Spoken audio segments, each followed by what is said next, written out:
Conquer Local. It's really a breath of fresh air. Good times. I help leaders go from anxiety to authority under pressure. And then let's go and get it. It's an ecosystem. The hardest part here is going to be getting me to shut up on this one. Conquer Local with Vendasta, hosted by Jeff Tomlin. Welcome to the Conquer Local podcast. Our show features successful sales leaders, marketers, thought leaders, and entrepreneurs who will inspire you with their success stories. Each episode is packed with practical strategies as our guests share their secrets to achieving their dreams. Listen in and learn the highlights of their remarkable accomplishments and get the tips to revamp, rework, and reimagine your business. Whether you're a small business owner, marketer, or aspiring entrepreneur, the Conquer Local podcast is your ultimate guide to dominating your local market. Tune in now and take your business to the next level. I'm Jeff Tomlin, and on this episode, we have a special treat. We're pleased to welcome Jeffrey Hayzlett. I'm excited about this conversation because I've known Jeffrey for a while. I've seen him speak, read his books, and follow his shows. He's a wealth of knowledge, he's a super interesting guy, and a really entertaining dude. Jeffrey Hayzlett is a global business celebrity, primetime television host, and best-selling author, and chairman and founder of the C-Suite Network. He's recognized for leading one of the largest corporate turnarounds as the chief marketing officer of Eastman Kodak, where he helped reinvent the brand, embrace new media. Hayzlett's mission is to help businesses transform and adapt to change, as emphasized in his best-selling book, The Mirror Test. With an extensive background in business, he serves on multiple corporate boards, is a sought-after public speaker. He's authored 4 successful business books, including Think Big, Act Bigger, Running the Gauntlet, The Mirror Test, and his most recent book, The Hero Factor. Currently, Jeff is focused on the growth of the C-Suite Network, which includes C-Suite Radio, the fastest growing network for business podcasts. Through his various roles and endeavors, he's constantly seeking new opportunities and innovating solutions to overcome obstacles and drive success. Get ready, Conquerors, for Jeffrey Hayzlett coming up next on this week's episode of the Conquer Local podcast. Jeffrey Hayzlett, it is an absolute pleasure to have you on the Conquer Local podcast. And just, by the way, let me go through this. Radio host, TV show host, podcast host, author, celebrity CMO, entrepreneur, author, speaker. You're kind of a big deal. And dare I say... Well, I don't know, but bigger than necessary, some people might say. I was just going to say maybe a little bigger than necessary.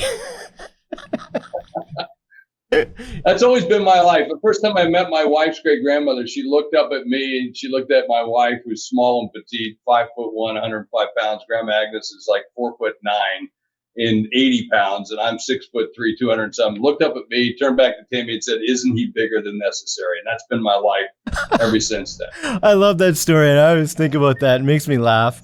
You know, we were working with you some time ago, and you took us out for dinner. I think it was the name of the restaurant was Ben and Jack's. Oh, sure. Yeah, Ben and Jack's is a staple in New York City. Some of the guys used to work over at Peter Luger's, left there, started their own, as has Wolfgang's and a whole host of New York steakhouses, but one of the best steakhouses in all of New York City. Well, I remember you ordered the appetizers, and I got a big slab of bacon.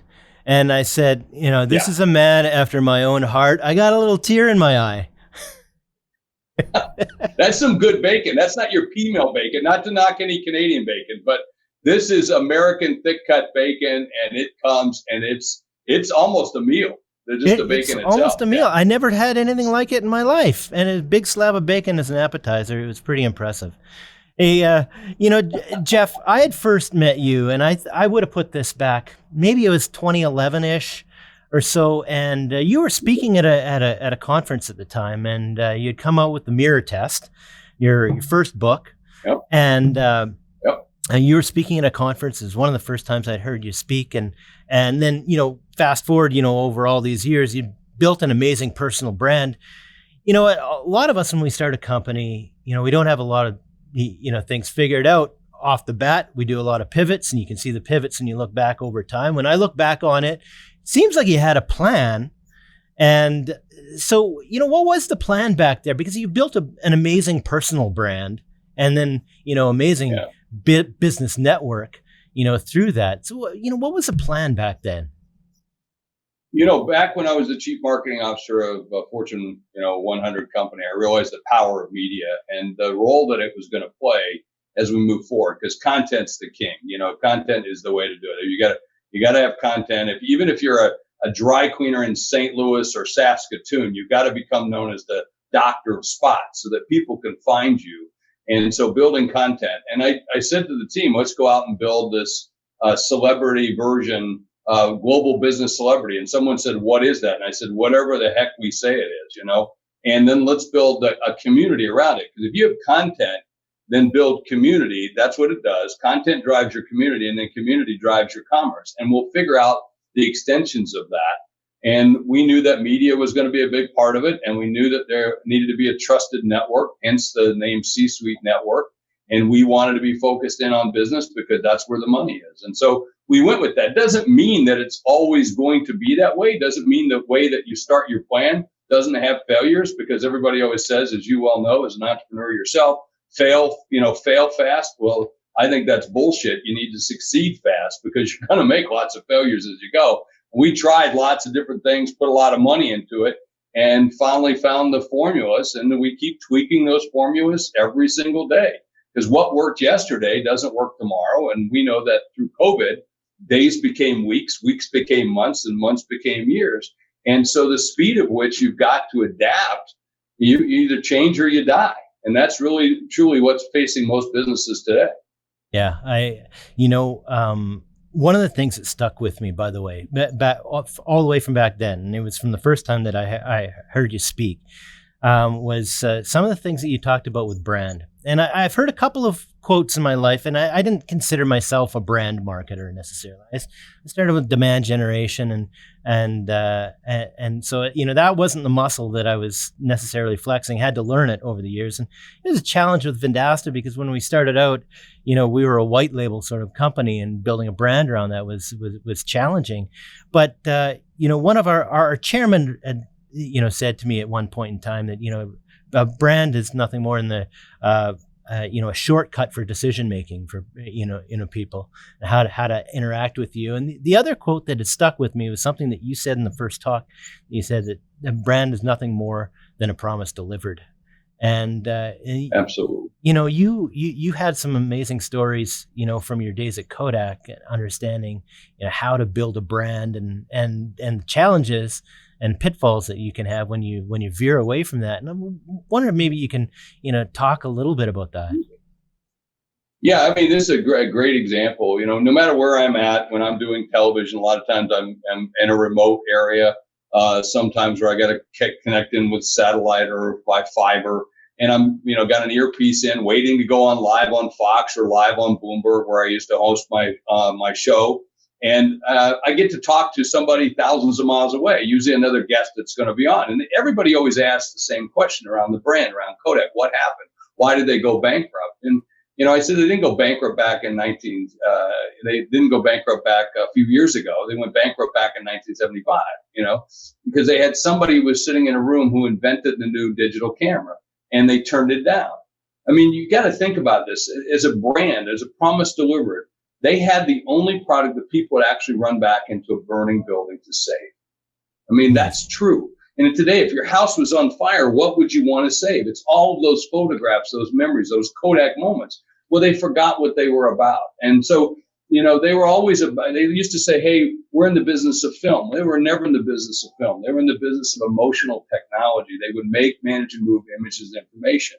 And so they lost connection with that. And so they drove that film brand all the way in and skipped and missed all the other opportunities that you can. They didn't adapt. They didn't change. And when you don't adapt and change, you die.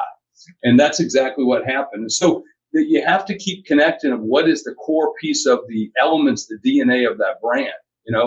As your chairman said so eloquently, it's that connection. It shortens the connection, because if people identify with you, if they get with you, if they get your content, they get who you are, then they want to be part of that community. And of course, they want to do business with you. And so that's important for everybody. So everybody today, as I said earlier to you, if you're a dry cleaner, you have to build content. You have to build a brand so that people know what it is that you really do. And it can't just be the name. It can't just be the logo. It's got to be the essence, the feeling of who you are, and the essence of who you are. The words that you had, it stuck with us, and it's been really helpful. And us as we've sort of been trying to navigate, what is our brand promise, and what is the real essence of our brand, and so it's been helpful. And you have built a number of brands now, and a huge personal brand. You built the C-Suite network. Maybe you can tell a little bit about the story of the founding of the C-Suite network and what were you setting out to do? It's funny. I had this show called The C-Suite with Jeffrey Hayzlett on Bloomberg, primetime television show, number one show, both in viewers and gross dollars and everything else. I loved it because I owned it as well. So not only was I the host and a commentator and anchor on a major network, I owned my own show, which was great, which now has gone on to a media platform that we've created. And the night before we were going to launch this thing called the CEO Network. And then I turned to my team and said, why are we saying the CEO Network? Why don't we say C-Suite? Why don't we go after every officer in the C-Suite, not just the CEO? And because we were thinking about competing with Vistage and some of the other groups that are out there. And so that night we went online, and lo and behold, the URL was still open, C-Suite Network. We can do it. So we called the ad agency, changed the logo, and we launched it with the thought of creating a trusted network for C-Suite executives. So as being a C-Suite executive of a multi-billion-dollar company, you're running a budget of $17 billion just on marketing and advertising, it's a pretty lonely place. And no matter, you take all the zeros away, whether you're on Main Street or Wall Street, being a C-Suite executive of any office that you have to occupy is a pretty lonely place. And so you needed a trusted place for people to come together. And that's how we got started. And so now we use that to be able to, to help people accelerate and hyperscale their businesses by providing a platform for them to be able to do it, to come to share, to learn and cheer with one another. And so we have, we used to have all of these meetings pre-COVID face-to-face, over 100 some meetings. And now we have over 300-400 meetings a year, online and face-to-face, for people to come together. And we've created, extensions. We've created products to sell, like C-Suite Loans, C-Suite Legal. We're about to launch C-Suite Virtual Services so that you can outsource most of your things, C-Suite Bookkeeping. I'm even going to come up with C-Suite Cologne, the smell of success, right? So we're going to do that. I love it. As well, right? Yeah. And so, and now we have C-Suite Radio, which is a podcast network, C-Suite TV, a television network. We have C-Suite Book Club. So we have over 119 properties as we expand, but we had the vision of creating a community. That content would drive community. You keep hearing me say this. I'm like Henry Kissinger showing up for a press conference in the 70s saying, what questions do you have for my answers, right? So and with me, as you well know, you put the quarter in, you're going to go for the full ride. So it's all about driving that. And we've seen the value of how you create content and then how you do that. And you guys have done a great job. I've watched you from the time in which I met you in Saskatoon at one time when I was on a board for another company, came down the street, met with you guys. And I think you had about that time, maybe 9 employees altogether, as I recall. It wasn't a heavy. Yeah, it weren't too many. You guys were all in one room, and then we occupied a little conference room. And now to look and see what you guys have done and what you're doing for local businesses is absolutely amazing. And also the changes that you've made, because what you did back then, you don't do the same way, although the core elements are still there, hence delivery of the brand. And I just think it's wonderful to watch businesses who change and adapt and make those things happen, and watch you guys pivot a couple times, right? Yeah. But good basketball players pivot. They do. They're the best. Larry Bird, they pivot. Larry John, or Magic Johnson. See, if you ask me about executives, I can tell you. Sports people, I don't know. I don't know any of them. But if you ask me who the CEO or CMO or whatever, I can tell you those. So. You make a good point. If there's one thing that we've learned, is as you go through different iterations of your company in different sizes, you have to learn how to change the way that you do things. So it seems like you're always constantly adapting, but having networks is amazing. To have sounding boards, people that have been there and done what you're trying to do, and already been places where you're trying to go, because you don't have time to reinvent the wheel, do you? That's exactly right. And you've got to know that, because in today's digital world, I can look at a website, I can look at other things. They look like $1 billion, but you have to peel behind the digital curtain. and really know who those are. And so that's why a trusted network is so critical, so that you can say, hey, you know this person, can you tell me about their services? Can you do this and do that? Now you can do some of that with some, digital checks and balances out there. But when you're in a C-suite and you're $1 billion or, $10 million or whatever, and you're about to write a sizable check. And by the way, they're all sizable. It's just the numbers of zeros. And that's what you do. You learn as you go, that you go from one pond to a bigger pond to a bigger pond to an ocean to a bigger ocean and so forth. So it's important for you to be able to do that and have those opportunities and know that you can count on other people to make that happen. And by the way, we learn as we go. We adapt. I was doing an interview yesterday that, they said, how did you know that? And I said, well, I knew it right away when I was younger that I could do this. Then I learned that I was good in South Dakota. I was good in Sioux Falls. Then I was really good in Minnehaha County. Then I was really good in the state. Then I can take this to Iowa.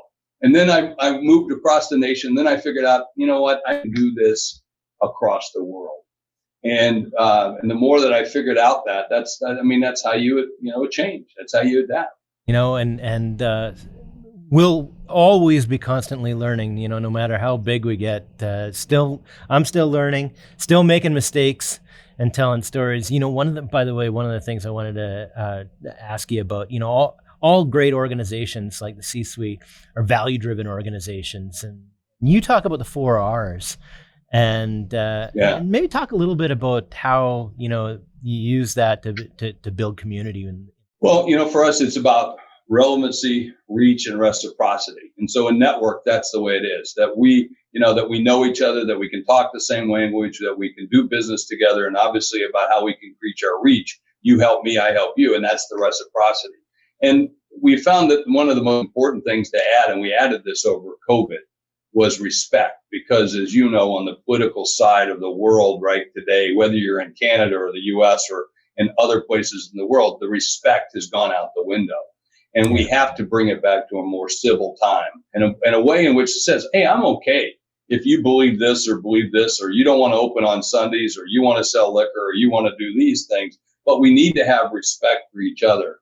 And that's a big part of it. So, we're not there to change your opinions, we're just there to help everybody understand each other a little bit better. And we have some programs that do that, whether it's a Scotch Sunday evening, you get together and drink Scotch, or Celebrates on Friday, where you can come together on Friday, just like you did pre-COVID, and you would go to a bar, maybe, or pub, and have one with your friends because you had a great week and they slapped you on the back or gave you a high five, or maybe you need a hug because it's been a real rough week and I need somebody's shoulder to cry on, because we have those too, or someone to talk to, those trusted networks, because again, it's important for you to have that. And why? Because, well, today, as you know, there's 19-year-olds out there being life coaches.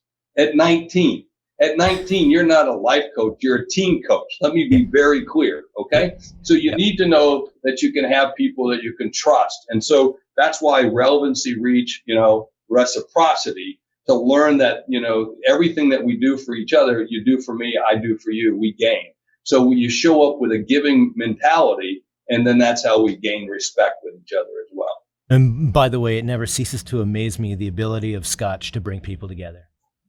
Always. Hey, Scotch is a great bacon and Scotch. You can. Yeah, and by the way, I'm pretty sure at Ben and Jack's we had some Scotch too. I'm pretty sure. I always used to host Scotch events there. Yeah. I used to hold a lot of Scotch events, Scotch tasting for Glenn Fittick. So I did a lot of those for them. No, I think we're on to something there. Bacon and Scotch. Hey, tell me something. Our nutritionist says we're on to something, that's for sure. Yeah. By the way, you guys, so as we've gone through this pandemic, you're doing live events now, and you're also doing online events more and more. So, talk a little bit about, how you're using both to build the C-suite now today, and maybe how it's changed. Some people, yeah, it has changed without question. We're starting to see the live events really come back a great deal.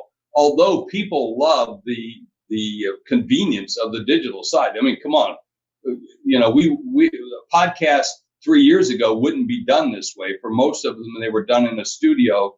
That's how I did them in New York. My guests came in, whether it was Damon John, Gene Simmons, whoever it might be, Pierce Morgan. I can go all right down the list.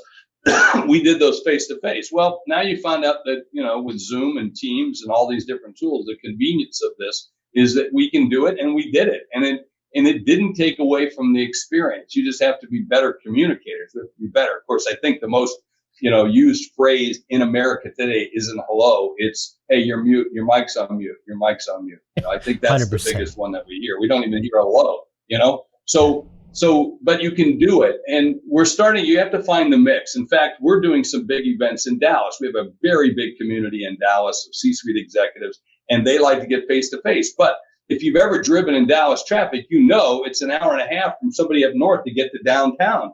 So they're not going to want to spend an hour and a half to get down there and an hour and a half back. So they want something virtual. So then we do a virtual meeting in the morning, or even some of the programs we might do, we might have a speaker at an event with 400 people, but yet we'll broadcast that and live stream it to anyone else that comes. And now before that, you would have said, no, we have to have them there. We have to get them into the funnel. We have to be able to know who they are so we can sell to them or visit with them and so forth. Well, there's great tools for that now.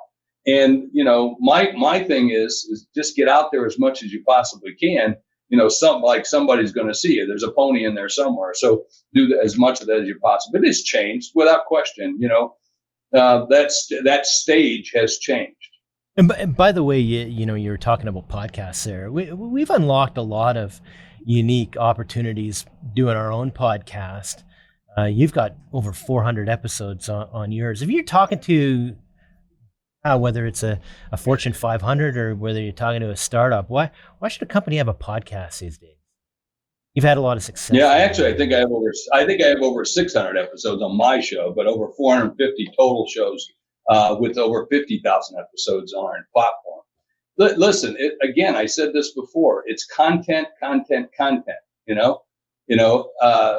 Content is the king, activation is the queen, and context is the kingdom. So that's the name of the game. That's what you have to be able to do. And you have to be able to tell your story. You can't just, count on Google ads to deliver it for you, because someone can outbid you. In fact, there's other speakers out there that buy my name because they want to get in front of me for keynote when somebody might be looking for me.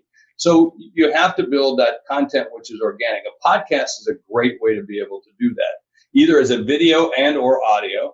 We know that the average business person listens to 5 episodes a week, 5 different shows a week, 6 different episodes, and maybe up to 8 sometimes, depending on the seasonality of it.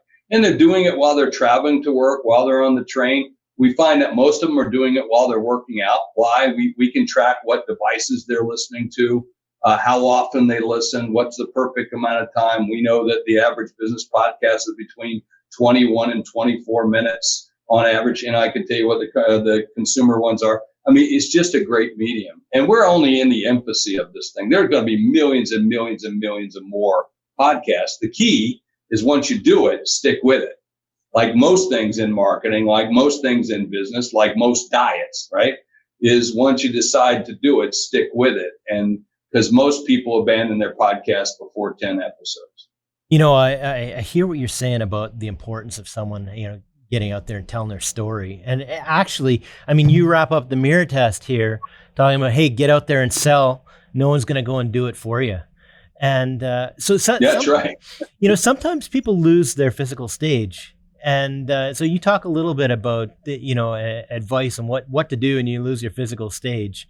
And so, podcast is one of them. Maybe you can talk. Yeah, get over it. First of all, I said, get over yourself.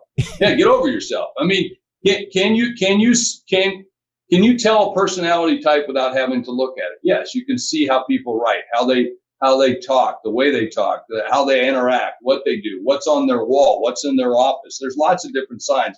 And you don't have to just do it from a stage. You don't have to just sell from a stage. You don't have to just be a speaker from a stage. If I can't convey my message or my stories and the learnings from my stories as a speaker, with you seeing me here, as opposed to just being on stage, I must not be very good. So do better, practice, right? Find different ways to be able to do it. It requires some of those things. The fact that I can see a room of 1,800 people and scroll through, or or put a lot of different screens up and watch the audience as I'm speaking. Some of them are eating their lunch or whatever. Yeah, does some of that bother you? But you got to push through those kind of things, right? And I was doing virtual keynotes, but well before COVID, because I found out I could do a speech here and speak in Australia. I don't have to fly to Australia and still get paid a lot of money, right? So I found out different ways to do it. But, even back then, like 10 years ago, I'd set up a camera to watch the audience so I could see that on another screen and say, hey, you, lady in the red, pay attention to this. You could do some different things and have some fun. But you should be able to convey your message. And you guys do this, this in different ways through the services that you have. But, in this visual representation, I should be able to connect directly with you in a way that's compelling so that you get what I'm talking about. And if I'm not, I better get good at it because this ain't going away. I like what you said about, hey, get over it and get out there. It's, one of the things held me back from, doing more videos and more video content. Couldn't stand to hear my voice on a recording, right? And everybody sounds different. Yeah. Oh, there's always some reason, holding me back. Well, hey, how about that? Get over it and get out there. Do it. Right. Look, if they can consider this eye candy, in television, then anybody can do this. Oh, right? That's eye candy. Yeah. Unfortunately, it's super chunky size. That's what I always tell everybody. But, you have to get through it. I was with a group of celebrities for a major talent agency, and we're talking about A-list celebrities. These are people you see in motion pictures and stages and so forth. And they asked me to come and talk to them about personal branding and about how to make yourself more valuable. What do you have to do? And one of the biggest stars in the world said, Mr. Hayzlett, he goes, what do you do when you hear those little voices in your head? You were just referring to that, but I don't want to hear my own voice, right? Yeah. And I said, what voices? And they said, come on, those voices. I said, yes, I stopped listening to those a long time ago, right? So we have to learn, especially in this medium, and especially with most of our marketing and the things that we do, we all know the bad things that we do, the things that we don't do as good, the little blemishes here or there. If we were looking at ourselves in the mirror, that's what I said in the mirror test. But we also know about our businesses too, that we don't do everything perfect. And we think this and we start thinking that we're not as good. No, start walking with some swagger. Be a little less Canadian, my friend, and be a little bit more brash American or over the top cowboy. And so that we walk with some swagger, be proud of what you do and how you do it, the way you are, the way you look, who you are. You're not, unless you're going on a diet, going to have plastic surgery or whatever, you're not going to change it. So go with it and use that to your advantage. And many times, like for instance, as you well know, I'm 6'3", 240 some pounds, cowboy boots, jeans, standing on the stage and loud, right? I'm everything they think most Americans are, but usually when I go to France, Italy, or some other foreign country, I said, if you expect a loud American, expect it times 10, okay? Get over it, because that's what I'm going to be. So, what my advice was, as I did to a coach today, who was worried that his own offering wasn't worthy enough to be at the C-suite. And I said to him, with all due respect, I said, John, get over yourself. Get over yourself and quit listening to the voices and stand up with some pride, because what you got is C-suite worthy. So step into it. And that's what we have to learn to do, is we have to learn to step into our greatness, learn to step into what it could be. We know it's not always going to be there, but we try to, let's be a little irrational and shoot for the moon as much as we possibly can. I love that, Jeff. I couldn't think of some better advice for a young entrepreneur than that, or any executive that's trying to do their thing. Take us through some other takeaways that you might. So you work with some of the biggest C-suite executives in the world. And you have this massive network. And, there's some challenging times coming up. We're talking about a recession. Yeah. You were talking about that in your podcast a couple episodes ago. And so, for people right now that are navigating uncertain waters, or, given the time that we're in, what are some of the takeaways that you have for people? Well, right now I just wrote a little ebook, and you're welcome to go to the C-Suite Network site, c-suitenetwork.com. and it'll pop up real quick and you get a free ebook. It's all about the recession that's coming and what to do. And it also, the subtitle is Never Waste a Good Crisis. So first of all, it's about getting your mindset, right? We have to get the mindset that everything's not doom and gloom. Look during the last recessions that we've had over the history of our two countries, or let's just say North America, because we got to consider US and Canada kind of like, okay, Canada's like America's hat. It's like, boom, it's there. It's a big hat. It's a big tube. It's a big tube, right? Toque. So when you think about it, though, some of the greatest companies, the last recession, just look at the last recession, Airbnb. Who would have thought that you could create a business where somebody would come and stay at your house, sit naked on your couch and pay you money for it? And look at the valuation of that company. Look at Uber was created during that time. Groupon, so many other companies were born during the worst recessions. Microsoft, 1975, born during a recession. Hewlett Packard, born during a recession. Hilton Hotels, born during a recession. I mean, I can go on, and some mega unicorn companies were born during recessions. And I didn't see those guys going, I'm going to cry, I'm going to go eat some bonbons on the couch, and I'm going to go. No, it's about mindset, first of all, that, hey, look, think about COVID. When COVID hit on March the 13th, 2020, I was in Orlando. They shut down Disney World. And when they shut down Disney World, this shit just got real. Okay? And so I said, man, listen, I'm not a doctor. I'm not a nurse. I can't even sew a mask. But what can I be? Well, I can be a business first responder.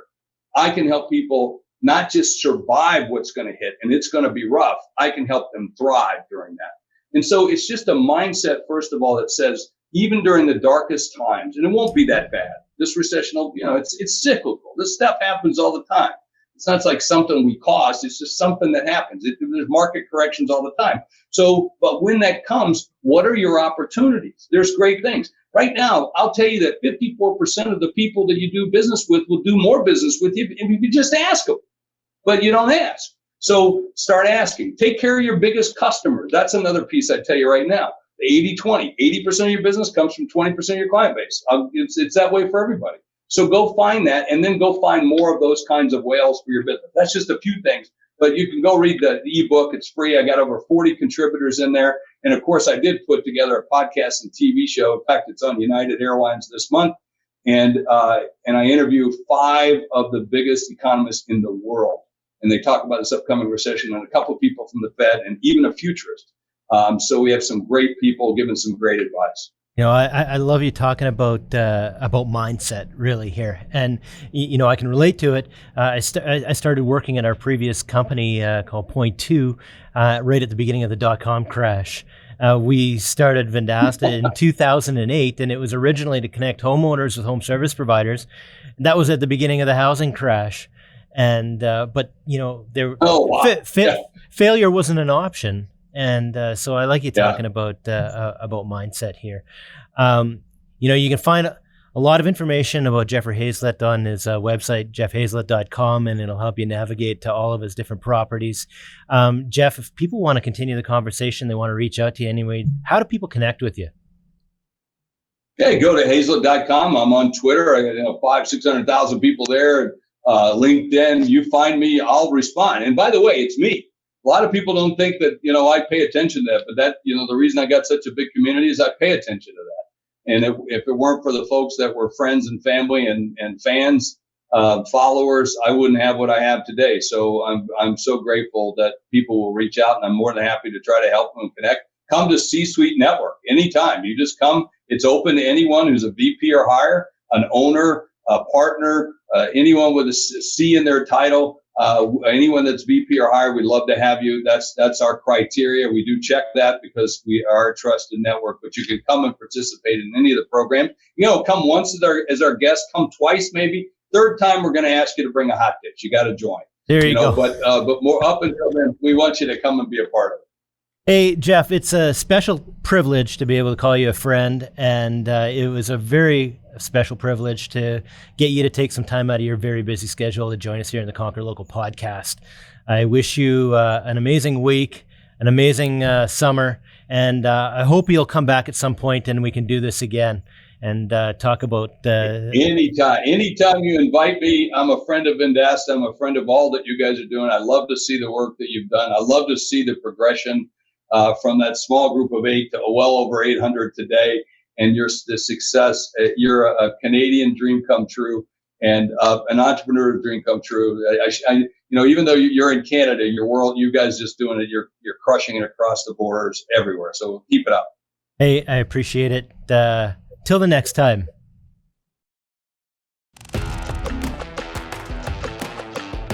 Wow. Well, there you have it. It's always a pleasure speaking to my good friend, Jeffrey Hayzlett. He is a force of nature.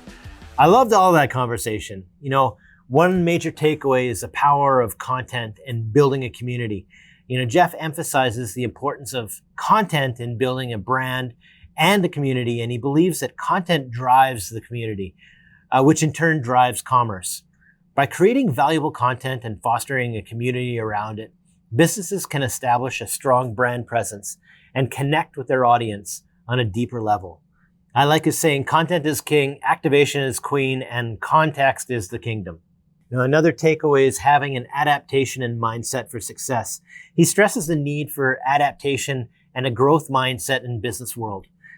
He highlights the importance of being flexible and quick to adapt to changing trends and technologies.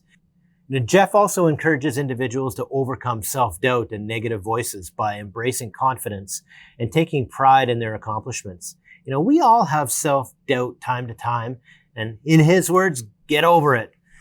And by maintaining a positive mindset and seizing opportunities, even during challenging times, businesses and individuals can thrive and discover new possibilities.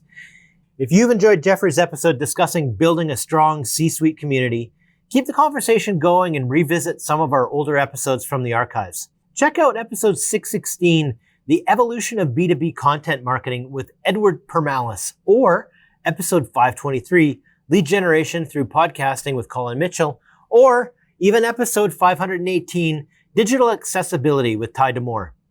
Until the next time, I'm Jeff Tomlin. Get out there and be awesome. You've been listening to the Conquer Local podcast presented by Vendasta. Tune in next week for a new episode. Guest discovery and produced by Suleiman Adam. Marketing by Rory Lawford, Nicole Lozon, and Suleiman Adam. Executive producers Brendan King, Jeff Tomlin, and Suleiman Adam. Recorded at Vendasta headquarters on the Canadian Prairies.